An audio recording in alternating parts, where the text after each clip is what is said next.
Hello guys, এত কাজ করতেছি, বিকালে কিন্তু মেহেন্দি দিব। আর এই যে বিকালে চটপটি খাবো, যেহেতু অনেক মেহমান বাসায়। তো আমি এই যে সুপারি যেগুলো কিনে আনি সেগুলো ধুয়ে নেই, ভালো করে কষলিয়ে এরকম ধুয়ে নেই। তো আমি এখন একটা পান খাচ্ছি, অনেক কাজ করতেছি, যেহেতু অনেক জর্দা নিয়েছি। তো বন্ধুরা, এই যে সবাই পান খাবে আইসা, বান্ধবীরা। তো আমি এখন এই যে বলতেছি যে এটা মুরগির রোস্ট আমার প্রায় কমপ্লিট হয়ে আসতেছে।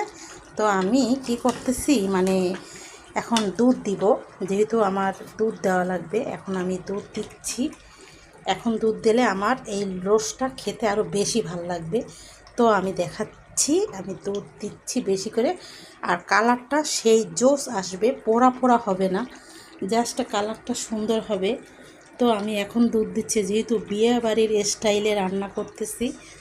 তো বন্ধুরা, আমি দেখাচ্ছি। আর এই সাইডে তো আমার মাংস রান্না কমপ্লিট, গরুর মাংস। আর আমি এই যে রোস্টের মশলার সাথে যে দুধ এখন দিব, কালারটা কিন্তু এখন আস্তে আস্তে চেঞ্জ হবে। আর দেখতেও ভালো লাগবে, খেতেও ভালো লাগবে, যেহেতু মুরগির রোস্ট বলে কথা। আর এখন দিলে কি হয় জানেন, মুরগিটার তলা আর পড়লো না। আর আমার রোস্টটাও মানে ভালো হবে, আস্তে আস্তে নিবু ঝালে। তো এই যে আমার আস্তে আস্তে দেখবেন কালারটা আরও সুন্দর হবে। তো আমি এইভাবে করে রোস্ট রান্না করি, যার কারণে আমারটা অনেকটাই মজা হয়। কালারটা এই যে দেখেন কি সুন্দর করে, মানে আরও সুন্দর হবে কালারটা দেওয়ার জন্য। তো আমি আরও এক চামচ দুধ দেবো। বিয়েবাড়িতে কিন্তু অনেক দুধ দেয়, অনেক।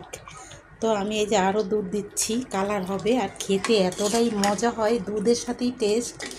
এই দেখেন আমার কালারটা কিন্তু চেঞ্জ হয়ে আসতে আস্তে। তো বন্ধুরা, যাই হোক, আমি এখন একটা পান খাইমো। আমার এখন অনেক তৃষ্ণা লেগেছে, আমি অনেক ক্লান্ত রান্না করতে করতে। বিকালের আয়োজন চটপটি, তারপরে মেহেদি দেওয়া পালা। আমি এদের কিন্তু মেহেদি দিইনি, আমার এই যে এখনও হাত সাদা।